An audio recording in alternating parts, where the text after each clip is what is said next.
Welcome to another episode of the DNA of Things, where we explore dialogue aimed at unlocking human potential, specifically at the intersection of DNA, environment, and behavior. Our biology is not destiny, it's a roadmap, and the choices we make determine where that map may lead. Today, I'm joined by Dr. Gil Blander, founder of InsideTracker and a leader in personalized health analytics, with a Ph.D. from Weizmann Institute and a postdoctoral research stint at the Massachusetts Institute of Technology, that's MIT. He's dedicated his career to closing the gap between lifespan and healthspan. And today we explore why healthspan matters, the power of biomarkers in DNA, and how real-time data and AI are transforming longevity. It's my honor and pleasure to welcome Dr. Gil Blander, a visionary scientist, entrepreneur, and the founder of InsideTracker, a leading personalized health and performance analytics company. Dr. Blander's experience spans biochemistry, nutrition, biomarker analysis, athletic performance, and aging research. He holds a Ph.D. in biology from the Weizmann Institute of Science, and he completed postdoctoral research on aging at MIT, working alongside some of the brightest minds in the field. I'm sure we'll learn more about that today. And in 2009, Dr. Blander founded InsideTracker. Talk about being on the frontier so long ago, with a mission to help people live healthier, longer lives. The platform integrates data from blood biomarkers, DNA, physiological markers from our wearables, user-generated health data to provide actionable, personalized health recommendations. And Dr. Gil's vision is to close the gap between lifespan and healthspan, ensuring more years of good health. And today, we're going to talk about Dr. Blander's journey and the science behind InsideTracker and the future of longevity research. Dr. Gil Blander, welcome to the DNA of Things. Thank you so much, Jeremy. It is my pleasure. All right. So, although we're going to talk about longevity and maximizing health span therein, we have a limited amount of time to do so because no surprise, you were highly sought after. And so really excited to start with your personal journey. You know, why the pull into longevity, and then what called you into industry. It happens sometimes, but not all that often that academics go into industry and entrepreneurship in the way that you've done. So I would love to hear how you got the call to science and then the call to entrepreneurship. Yeah, so at a pretty young age, at the age of 12, a relative of mine passed. And instead of being sad about her, I was sad about myself because I realized that I'm not immortal. And from that moment, I decided to dedicate my life to try to understand why do we die? Why do we have aging-related diseases? How can we delay the aging-related diseases? How can we live better longer? And that's why I decided to move into science. As you said, I did my graduate study at the Weizmann Institute of Science, which is considered to be the best university in Israel. And then moved to Boston to MIT and worked with one of the best lab that's studying aging, the lab of Lenny Garante.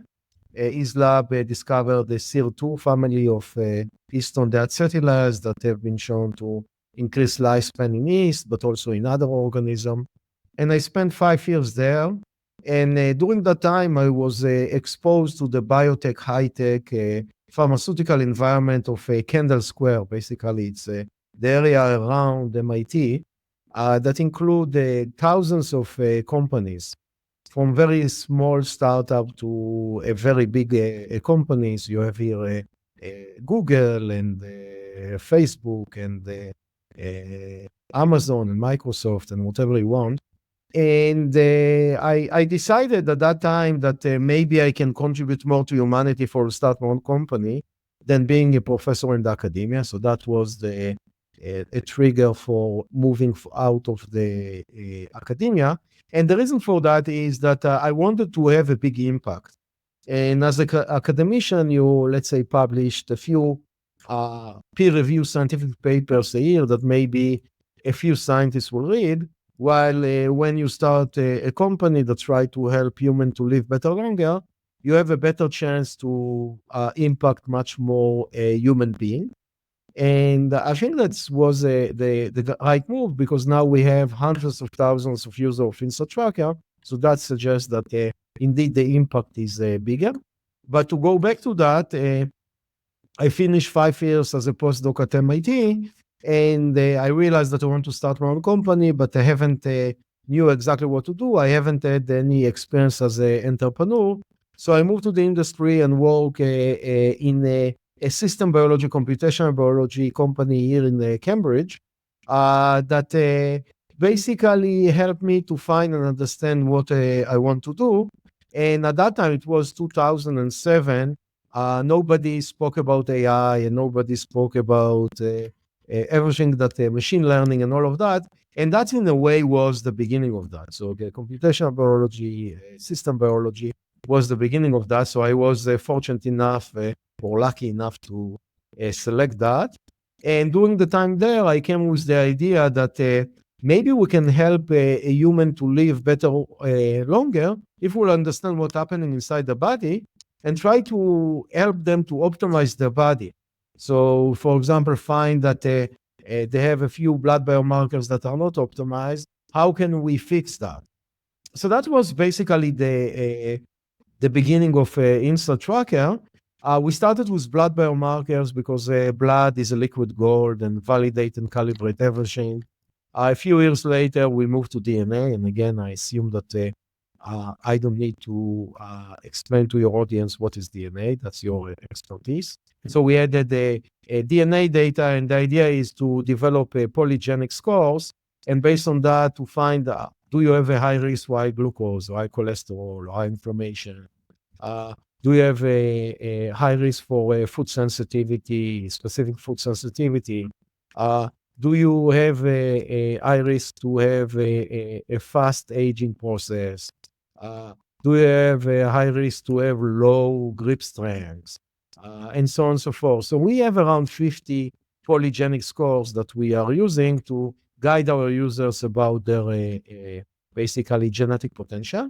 More recently, a few years ago, we also integrated with a fitness tracker, such as Apple Watch, Fitbit, Garmin, Oura Ring, and basically allowing the user to receive a physiological marker, such as your sleep, resting heart rate, HRV, VO2 max, and so on. So basically, the combination of blood, DNA, and fitness tracker and data that we are collecting from the user. So basically, we're asking the user a lot of questions. And more recently, we added a food recognition that allow us to understand what the user consume, either by food or by supplement, allow us to receive a holistic view, very detailed view of the user, and try to build a digital twin of the user and try to understand what are the best interventions for him. And we are trying at this InsideTracker to focus more on simple and natural interventions. So basically food, supplement, exercise, and lifestyle changes. Amazing. Maybe I'll appeal to the academic in you here because something that you said, which is fascinating, and I think academics would certainly appreciate this. And I think users or consumers or customers maybe aren't as excited or motivated as they might be in terms of being a part of this community.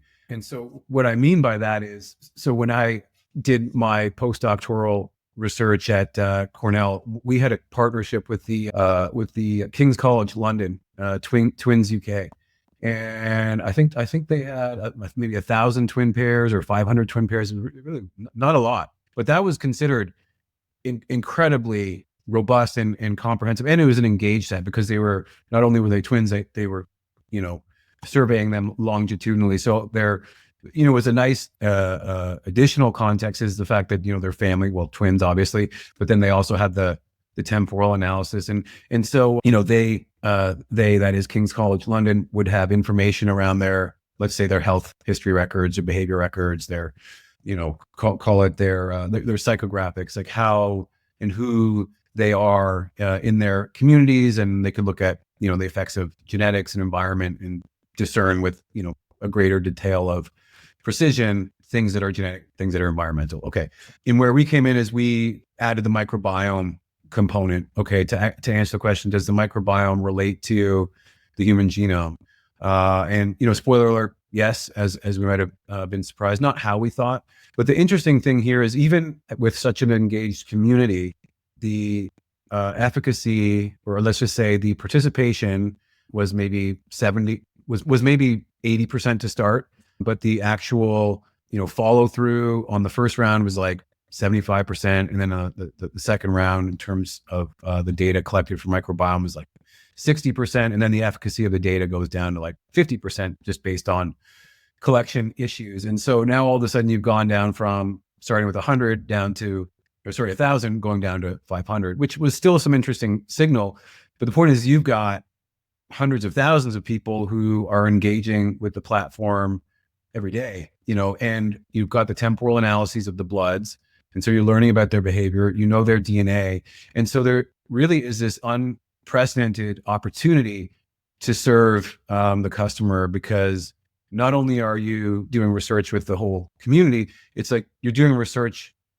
I, as a customer, get the benefit of the research on me and how I change over time. And you had mentioned something like the polygenic risk scores. And, so I look at this as, the combination of your genetics, what you've given, your environment where you happen to be, and then your behavior. And maybe you can change some things about your environment, right?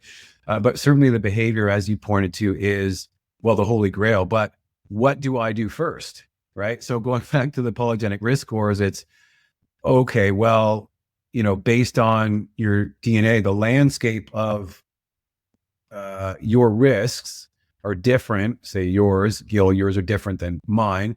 And so you must focus on, heart first, versus me, I'm going to focus on cognition. And it sounds really obvious, but it is, but it wasn't always, right? It's always previously been, well, here's a healthy heart program. And actually, we don't even really take genetics into account in terms of prescribing a specific drug like a statin, which could be very helpful for some, but not for others. And, the same story again for, say, type 2 diabetes and Alzheimer's, et cetera.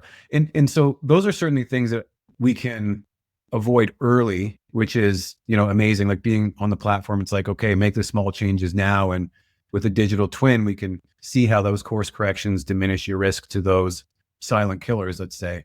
But then there's the exciting side of it also is, okay, well, we're not going to just not die. We're going to optimize health span. So this whole idea actually, and I'd love your opinion on this whole notion of, chronological versus biological age as like kind of a roll up to kind of be mindful of. So it's like, hey, based on my blood, based on my predispositions, based on my behavior, say my age is 40 chronologically, but my biological age is 30. And so can you tell me a little bit about that? Because you have not just people who are trying to extend health span, obviously I think that's everybody, but you have athletes, you have biohackers, and I know you're publishing and you have some really interesting studies there. So I'd really like to get an understanding of the spread, but of your customers. But let's start with the chronological, the biological age ratio. Is there traction on that? Yeah. So I think that the biological age got a lot of spotlight in the last few years, and there are a few ways to calculate biological age. Something that is really in fashion right now, it's called the epigenetic age, basically looking at the change on the basically methylation of your DNA. And based on that, you can have a very strong correlation between your chronological age and your biological age based on some AI or other programs that basically can make a best fit. So that was the first version. And then you can fit it into this. So you can look at the change in the methylation of the DNA and the when people or how long they lived and so on. So that's something that become really in a fashion recently. I think that the issue with those is that it's like a black box because there is a lot of AI there, and you don't know exactly why a methylation in a specific location on the DNA make you younger or older. So what we used, and again, there are a lot of different ways to do it. We decided to use the blood biomarkers for that. And basically come and say, which is also common sense, and also it's become a open box in a way. If your glucose is very high, it's well known that you have a higher chance to be diabetic, and we know that diabetic patients usually live, I don't know, around 10 years shorter. And if your inflammation is high, that's also not good, and they tend to live shorter, and so on and so forth. So we basically looked at each blood biomarker separately for each user and tried to fit and see how do you fit comparing to people in your age and gender. And in the example of glucose, if you have a higher level of glucose than someone in your age and gender, that means that you are older for glucose because that's not good. But if you have a lower one, that means that you're younger and it's better. And then we calculate it for each marker, and then we combine it together using an algorithm and providing to you a age that can be either younger or older than your chronological age. What is nice about it, because it's an open box, then we can tell you, yeah, you are older than your chronological age, and the reason for that is you have high glucose and high cholesterol and high inflammation. And then you can look at that and see that indeed that's the case, and we provide you recommendation how to improve your glucose and how to improve your cholesterol and how to improve your inflammation.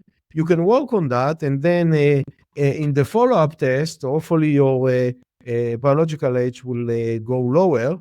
And indeed, we have seen, as you said, we have a lot of data. We have seen that on average, our users, when they are testing their chronological age in the follow-up test, is much better than the baseline. So we can see an action reaction. And also, what is nice about blood biomarkers is, as I said, it's a liquid gold. It's validate and calibrate everything, and something that our clinicians are using. So it's well known that high glucose is not good, and it's well known that high inflammation is not good. So it's not everyone understand it and everyone believe in that, and indeed it can help you hopefully to live better longer.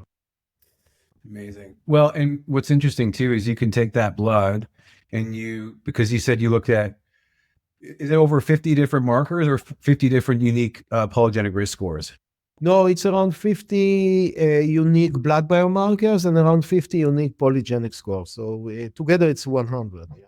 Gotcha. Okay. So you would have like multiple markers on the DNA side for your vitamin D, for example. Yeah, exactly. So right. I think that a good example is LDL cholesterol. We have hundreds or maybe thousands of SNPs that we combine together for a polygenic score. Yeah. Okay. Okay. And is that something that that's what's the great thing is that these these research studies and these findings are publicly available. And so you get basically the collective global consciousness, the mastermind of all these, cutting edge scientists, and you pull them all under. Exactly. So a lot of it is published material that we use, and some of it is data that we created, and we are publishing it as well.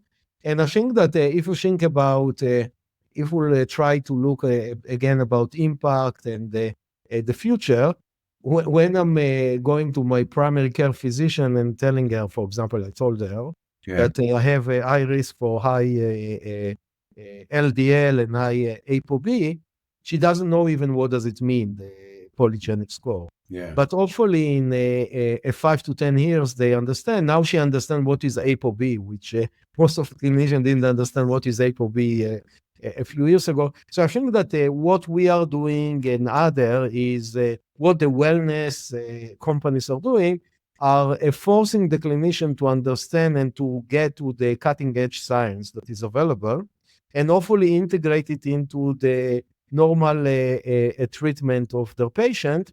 And I think that the problem today that we are mainly, what our healthcare system is doing is mainly treating a disease, while the right goal, in my opinion, for the healthcare system is the work on prevention. So, for example, let's take the LDL cholesterol or ApoB. it's not enough to test people at 50, because the ApoB and the LDL cholesterol, if they are high, create the issue in our veins and arteries from young age, and they're starting to accumulate. So the right activity is to test them early, and if you have an issue, either try lifestyle changes, and if that doesn't work, as you mentioned before, take statin, but take it early, because it's very hard to reverse the issue that you have. It's much easier to prevent or delay it. So that's the difference between prevention and treatment. Yeah, amazing. I think about your polygenic risk scores too. As we spoke at the top of the call, you're familiar with the work that I did with athletes previously, right? Now, would they be necessarily concerned with that?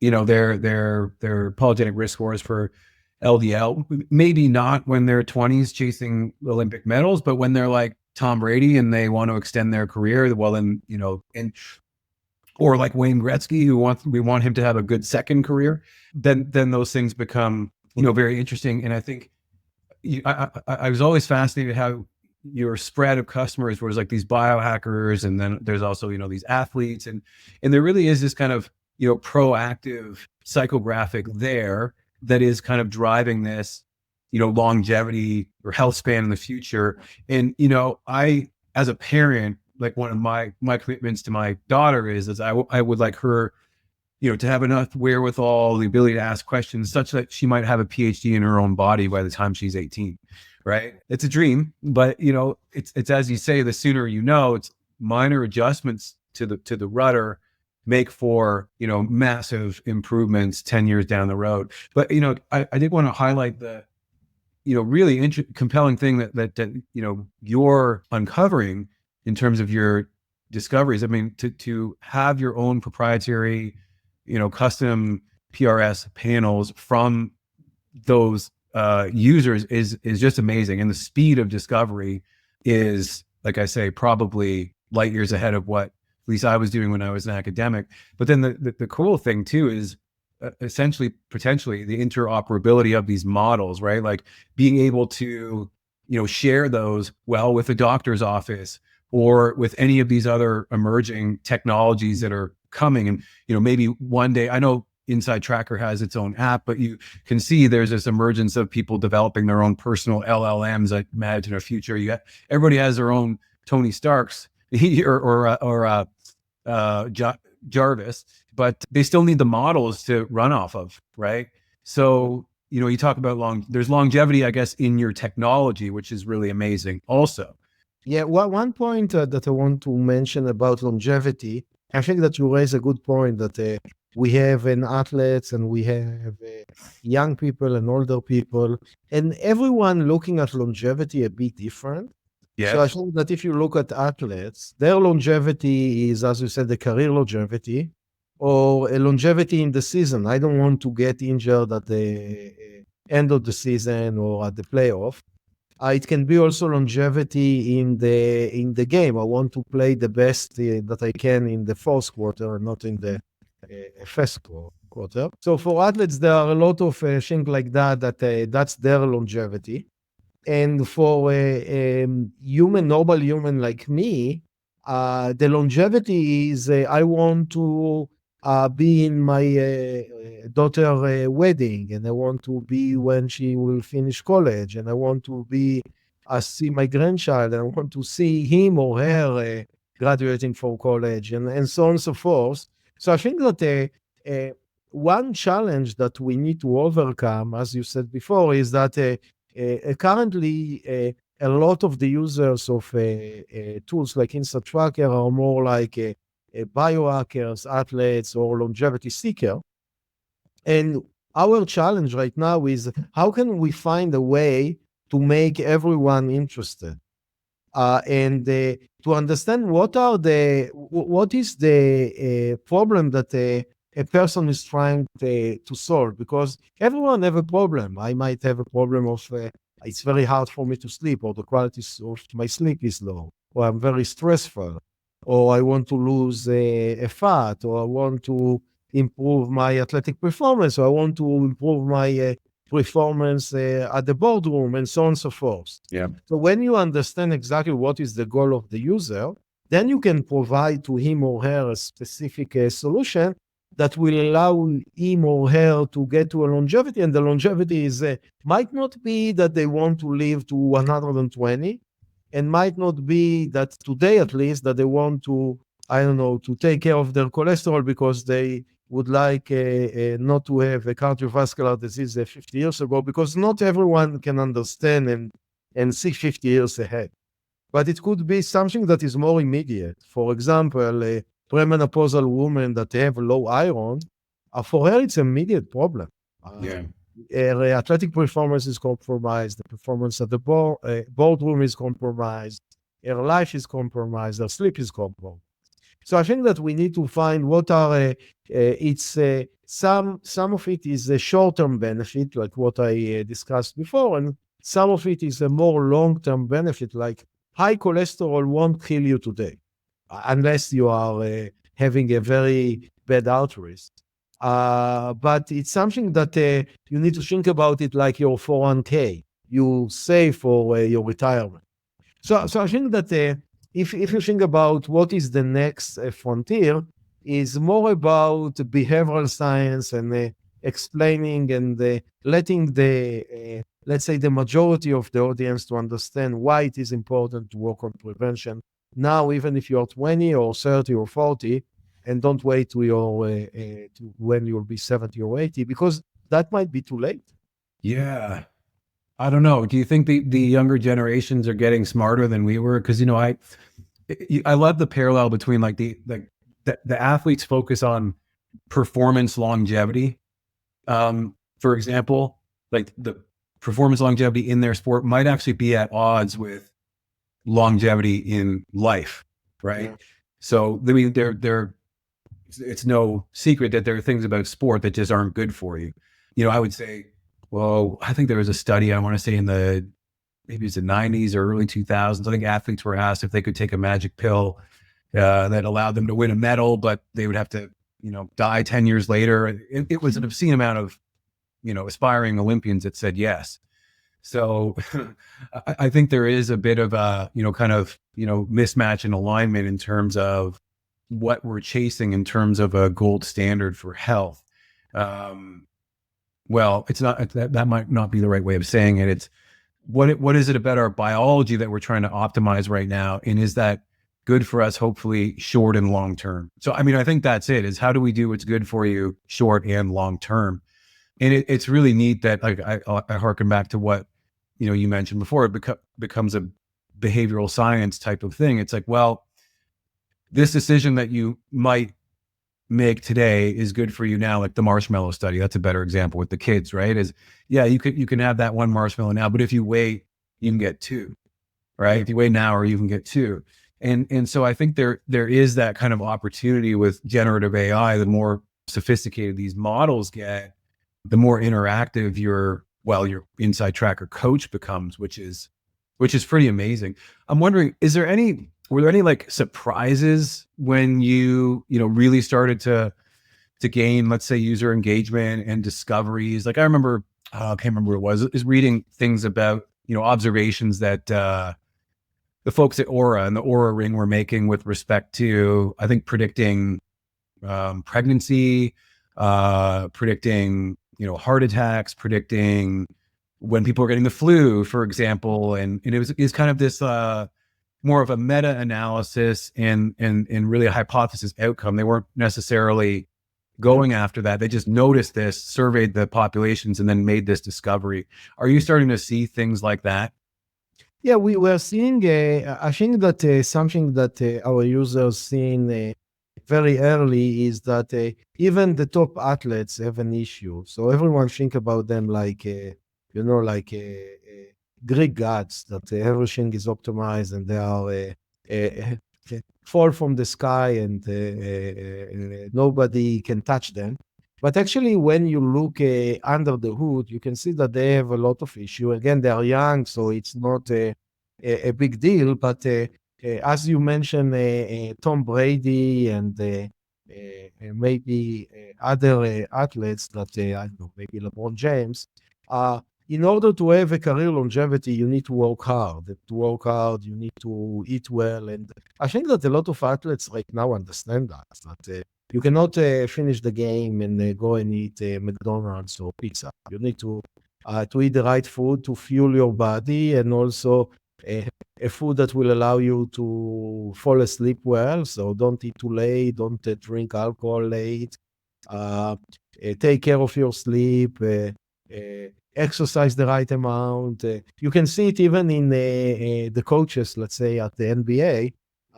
Usually in the past, the starter used to play, I don't know, 48 minutes. Now, a lot of them are playing, I don't know, around 30 minutes, because you want to keep them to the second part of the season, or to the playoff, and you know that every minute that they are playing, it's like a speedometer of the odometer of the car. You pass the 100,000 miles, you are starting to be old car. The same with them. So every minute that they're so I think that there is a lot of I think that you find and see that people haven't been expected. So a lot of our users see issues like that. So yeah, the example that I provided before about women, premenopausal women with low iron, it was very surprising to a lot of them. And you can see that a lot of us have low vitamin D, and you see that a big chunks of the population have low RPC magnesium, which influence their sleep. And you see a lot of people, a lot of males that have relatively low testosterone, and they don't know about it, and that's compromised their athletic performance, sexual performance, and also performance and being assertive in their job. So there are so many things. A lot of people are stressed today.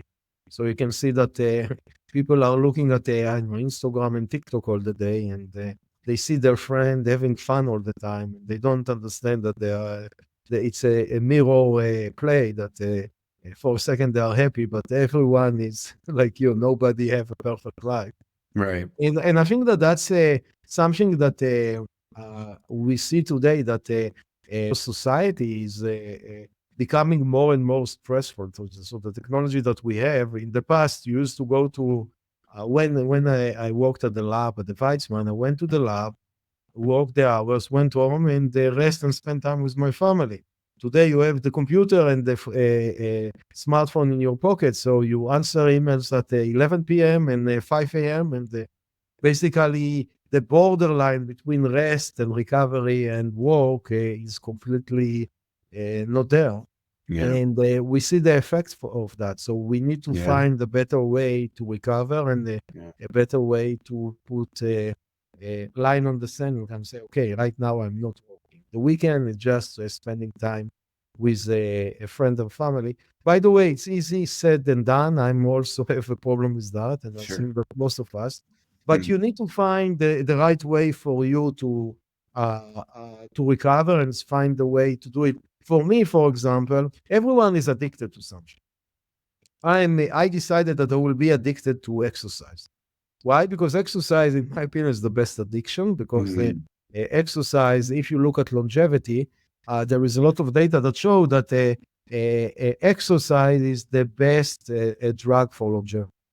So that's my addiction. I'm going to the gym every day, and lifting weight, or cycling, or doing yoga, or doing other activity, and I enjoy it. And what I'm saying, it's better than to eat a lot, or to drink alcohol, or I don't know, to take drugs. So I think that I think that the magic is find the way for you to recover and rest. And in this society, it's very hard to come and say, okay, this weekend I will completely not connect to anyone. It's very hard to do it. Some people can do it, but it's hard, especially for people in the that are in management level, or people that need to make a lot of decision, or have a lot of influence. So it's hard to do it for a long time, but find an hour or two or three that you can do it, sometimes it's enough. Go to the beach and look at the waves. Go for a hike. Go for a run. Go for a. Yeah. Well, it's interesting because you were pointing to this at the kind of beginning, middle of the call, the recording. You said, hey, we're kind of on the cusp of this evolving into like behavioral change science, and you're clearly ahead of the curve on the frontier. Like we said, you were doing this in 2009, right? So that was very, very early. So I know you can't share everything that's on the roadmap for InsideTracker, but in term, I know you're close to all the evolution of artificial intelligence, the access to pulling together these different models. I mean, who knows if cell phones are going to even exist in 5 years? Like do you imagine like InsideTracker being more integrated into your life and more intuitive? Like maybe it's not a phone, but it's in the mirror on the bathroom when you wake up, or this kind of augmented reality type of thing. I don't know if I want to live in the metaverse. Like an augmented reality kind of thing might be cool, but I think that's a great question, and I can give you an example. We developed recently a food recognition capability that basically you can use your phone to scan your food, and then we know exactly what you consume, either it's a food or supplement or anything else. It's okay for now, but I think that the right solution is the Ray-Ban glasses of Meta. right. That anyway, you have the camera there, and it will be seamless. We see something coming to your mouse, we know that you ate it. We can recognize what is it. We can recognize the quantity because it's a stereo vision. We can recognize when you have done it and what have you done before, after, or during the time, and that will be seamless. So I think that the key is to have to understand your body in the most seamless way. And that's why I really like the data from a fitness tracker, because you have it on your body, and you receive a lot of information. You receive information about your sleep, resting heart rate, activity, exercise, and that's definitely completely seamless. You don't need to do anything for. Well, as you just described the Ray-Bans, the Meta glasses, it's like you could even imagine a feature in the software matching your bloods, and like as you look at the food, it kind of prioritize, hey, this is what your body's telling you need, because there's so much that's gone into like the product marketing and greenwashing, and you can get based on our evolutionary tendencies, you can get for the best of your intentions, you can get sucked into the wrong thing. So let's take the Ray-Ban glasses, for example, and let's say that you are in your home kitchen and you grab a cookie, and you almost putting it in your mouth, and the Ray-Ban glass, they also have like a speaker, can tell you, hey, Jeremy, I know that you want to eat a cookie, and that's okay, but I noticed that 5 feet from here, you have an apple, and the apple will do much better for you. So receiving the intervention at the right time, and also the way that you communicate. Don't say, Jeremy, you are stupid. Why you eat cookie? I'm saying, yeah, cookie is okay. And you know what? If you really want a cookie, let's compromise and eat only half, and eat half an apple or whatever. Right. I think that will be the future, because at the end of the day, we'll eat cookies, but I think that it's not yes cookie or not cookie, is the quantity of the cookies that you eat. Sure. If you eat half a cookie a week, it's not the end of the world. But if you eat 10 cookies a day, that might not be the best for your body. For sure. Dr. Gil, I with all my guests, I offer up 3 questions to kind of guide let's just say the summary and the target and the continuation of the show. And those 3 questions are, if this was your last podcast, what is the message that you would want to leave listeners with? And then of course there's what one person needs to hear this message. And then the third thing is, who would you recommend as the next guest on the DNA of Things? Yeah. So let's start with the first one. And the question that I understood from you is, what would you like to want to say to people if this was your last podcast or Correct. last, let's say your last day, and you never know if it's your last day or not. Right. I hope that it's not, but I don't have a crystal ball.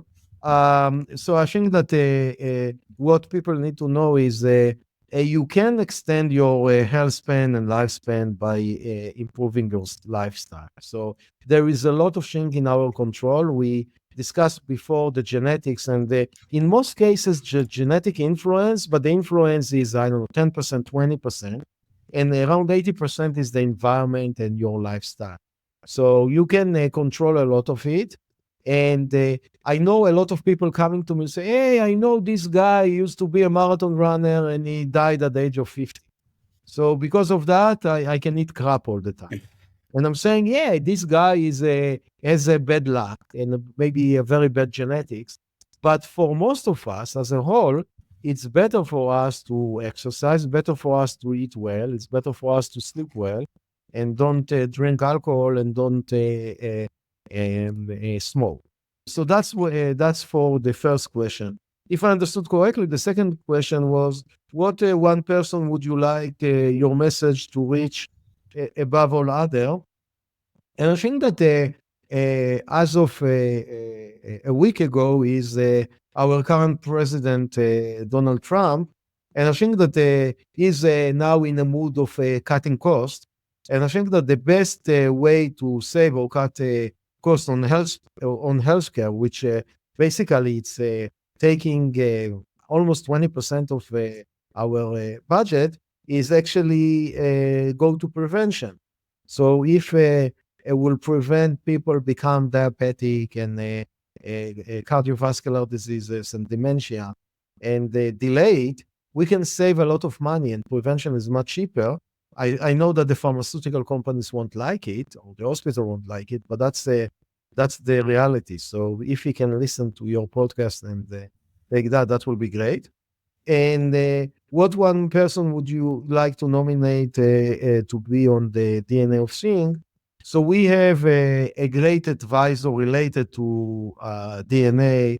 His name is Ali Turkemani, which is a professor at the Scripps University, and Okay. he's expert in genetics and Mendelian randomization. So I think that would be great for you, Jeremy, to host him. Amazing. So if I'm going to summarize, you have more power than you think over your longevity. InsideTracker can actually point you to the specific steps to prioritize based on you, your digital twin. We're going to put this in front of Trump. He'll probably kick it down to RFK. Okay. Yeah. And yeah, right. Number three, our guest is Dr. Ali Kamani. Yeah. See that right? Okay. Yeah. Okay. Well, wonderful. And the one more thing, Dr. Gil Blander, where can people find you? Where can they find more about InsideTracker? Because this is the kind of audience, whether they be users, partners, collaborators, investors, they want to know where to find you. Yeah, so I like to post on LinkedIn. So I'm posting an interesting discovery that I have. For example, I'm using a few fitness tracker. I have Whoop, I have Oura Ring, I have Apple Watch. So recently I posted a few posts on LinkedIn about what is the killer app for each of those. Yeah, I saw that.